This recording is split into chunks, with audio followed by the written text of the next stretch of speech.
In this video, you'll learn how to set up cross-domain tracking in Google Analytics 4 so you can accurately follow users as they move between your related sites, like a main website and an online store.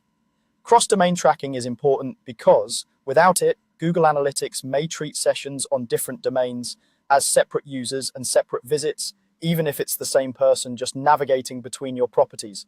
By the end of this walkthrough, your setup will allow GA4 to recognize those journeys as a single continuous session. Let's start inside your Google Analytics 4 property. From the main interface, look for the gear icon that takes you to the admin area.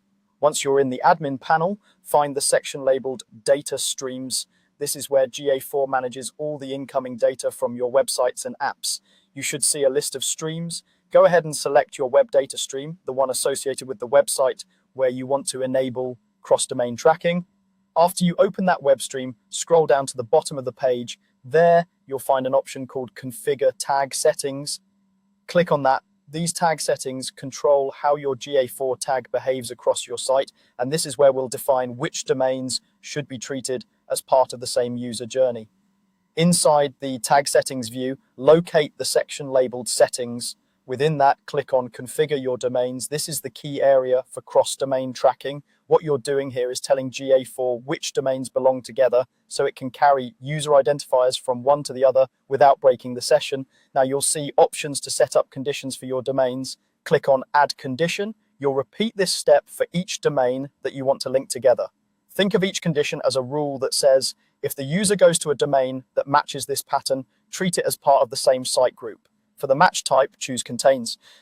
Using Contains is usually the most flexible and reliable approach because it lets you match the main part of the domain without worrying about different subdomains or prefixes. For example, instead of having to list every possible variation, Contains will catch things like www.store.com or shop.store.com as long as the core domain matches. In the domain field, enter the domain you want to link, such as store.com. You only need the core part of the domain here, not the full URL path with pages or parameters. If you have multiple related domains, you'll repeat this process and add a condition for each one, always using the match type Contains and then the relevant domain. Once you've entered all the domains you want GA4 to treat as part of the same user journey, review them briefly to make sure there are no typos or extra characters. This step is simple but important because a small spelling mistake could prevent tracking from working as expected. When everything looks correct, click Save. That's it for the configuration. GA4 will now be set up to track users across the domains you specified, helping you maintain a more accurate picture of how visitors move through your different sites.